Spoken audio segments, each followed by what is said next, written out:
Hello दोस्तों, स्वागत है आपका मेरे इस यूट्यूब चैनल ब्लॉसम क्लासेस में।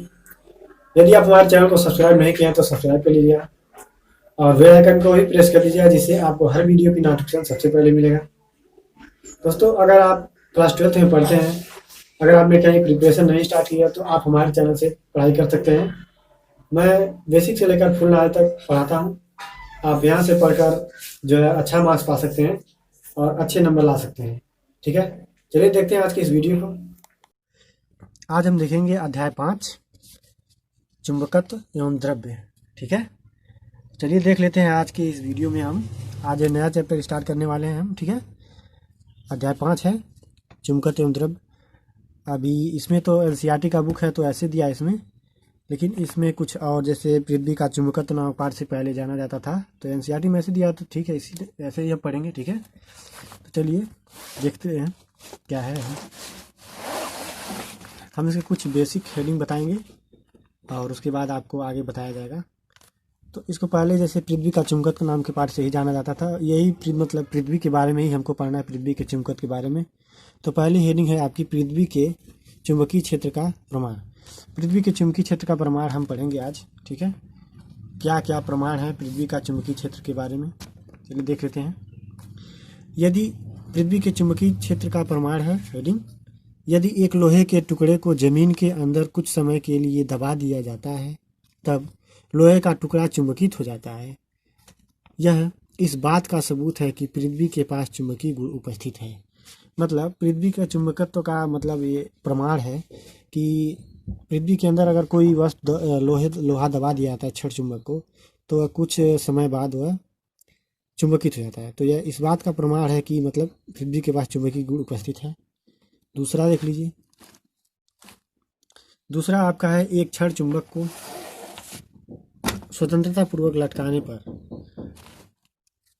देख लीजिए सही से, एक क्षण चुंबक को स्वतंत्रता पूर्वक लटकाने पर यह सदैव उत्तर दक्षिण दिशा में रुकता है, सदैव उत्तर दक्षिण दिशा में रुकता है। अतः यह सभी तभी संभव हो सकता है जब पृथ्वी के पास चुंबकीय क्षेत्र उपस्थित हो।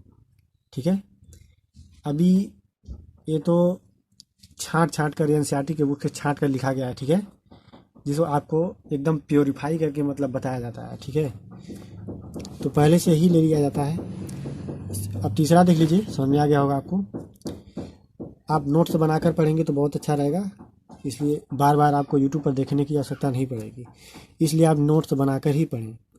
पहले नोट कर लीजिए, उसके बाद पढ़िए। तीसरा देख लीजिए, चुंबकीय क्षण के आसपास उदासीन बिंदु का मिलना इस बात का सबूत है कि पृथ्वी के पास चुंबकीय क्षेत्र उपस्थित है। ठीक है, अगली हेडिंग देख लीजिए। अगला हेडिंग आपका है पृथ्वी के चुंबकत्व की उत्पत्ति संबंधी विभिन्न मत। पृथ्वी के चुंबकत्व का जो उत्पत्ति था, इसके विभिन्न मत हैं, तो कई विभिन्न मत हैं, हम देख लेते हैं क्या क्या है। गिलबर्ट के अनुसार पृथ्वी के केंद्र पर एक क्षण चुंबक स्थित है।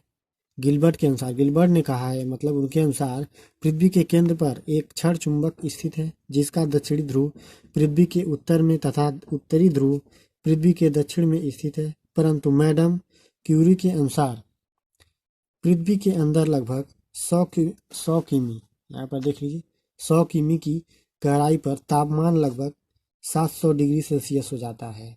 अतः पृथ्वी के केंद्र पर अति उच्च ताप उपस्थित होगा। ठीक है, इसके बाद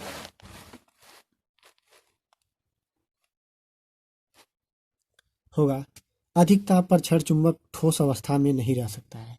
मतलब अधिक ताप पाएगा तो लोहा, आप पता है कि वह ठोस में नहीं रहेगा, वह गल सकता है। दूसरा देख लीजिए, ग्रोवर के अनुसार पृथ्वी पर, ग्रोवर एक वैज्ञानिक है, उनके अनुसार पृथ्वी पर चुंबकीय क्षेत्र संवहन धाराओं के कारण उत्पन्न होती है, परंतु पृथ्वी पर संवहन धाराएं प्रत्येक स्थान पर समान नहीं है। अतः ग्रोवर का मत पृथ्वी के चुंबकत्व पर लागू नहीं होता है। ग्रोवर का मतलब, या ग्रोवर ने जो कहा, इनका मत लागू नहीं होता, इसे अमान्य कर दिया गया मतलब। तीसरा देख लीजिए, फैराडे के अनुसार पृथ्वी के केंद्र में पिघला हुआ धातु उपस्थित है। फैराडे के मतलब, इनके अनुसार, फैराडे कह रहे हैं कि इनके अनुसार पृथ्वी के केंद्र में पिघला हुआ धातु उपस्थित है। यह धातु अपने आयनों के रूप में है, मतलब आयन मतलब प्लस माइनस के रूप में है। अतः पृथ्वी जब घूर्णन गति करती है तब यह धारा लूप का निर्माण करते हैं, जिसके कारण पृथ्वी का चुंबकीय क्षेत्र स्थापित हो जाता है। इतना। अब थोड़ा देख लीजिए बेसिक, ये आपका बेसिक है जो आपको अब तक आपको पढ़ाया गया बेसिक है। ये बेसिक के लिए ही बताया जा रहा है, ये आपको कहीं मिलेगा नहीं, एनसीईआरटी में ढूंढते रह जाएंगे, नहीं पाएंगे। इसलिए हमने छांट छांट कर एक एक शब्द लिखा है, तो इसलिए आप ध्यान से पढ़ेंगे। एक और हेडिंग भौगोलिक अक्ष, ये सब आपको समझा दिया जा रहा है। भौगोलिक ध्रुवों को मिलाने वाली काल्पनिक रेखा को भौगोलिक अक्ष कहते हैं। चुंबकीय अक्ष क्या होता है? चुंबकीय ध्रुव को मिलाने वाली काल्पनिक रेखा को चुंबकीय अक्ष कहते हैं। भौगोलिक निरक्ष, ये क्या होता है? भौगोलिक अक्ष लंबवत तथा पृथ्वी को दो बराबर गोलार्धों में बांटने वाली रेखा को भौगोलिक निरक्ष कहते हैं। अब देख लीजिए चुंबकीय निरक्ष, चुंबकीय अक्ष के लंबवत गुजरने वाली रेखा को चुंबकीय निरक्ष कहते हैं। ठीक है, चुंबकीय निरक्ष कहते हैं। आपको समझ में आ गया होगा, इतना तो आपको समझ में आ ही गया होगा। ठीक है, तो थोड़ा और देख लीजिए, समझा देते हैं आपको। लिखते समय थोड़ा गलती हो जाता है, इसलिए काट दिया गया है। ठीक है, अब यहाँ पर देख लीजिए चुंबकीय यमयोत्तर, चुंबकीय अक्ष के ऊर्ध्वाधर गुजरने वाले तल को चुंबकीय यमयोत्तर कहते हैं। भौगोलिक यमोत्तर, भौगोलिक अक्ष के ऊर्ध्वाधर गुजरने वाले तल को भौगोलिक यमोत्तर कहते हैं। ठीक है, इतना तो आपको बेसिक के लिए बता दिया गया। ये वैसे कोई एग्जाम में तो नहीं पूछेगा, लेकिन वैसे मान लीजिए अगर कोई पढ़ा लिखा लड़का है तो पूछ सकता है, इसलिए आप इसे पढ़ कर जाएँ कहीं। तो ये आपका बेसिक है, बेसिक के लिए इतना बता दिया गया। ठीक है, अब एक फिगर के माध्यम से भी हम आपको समझाने की कोशिश करते हैं। देखिए यहाँ पर फिगर ले ही लिया गया है।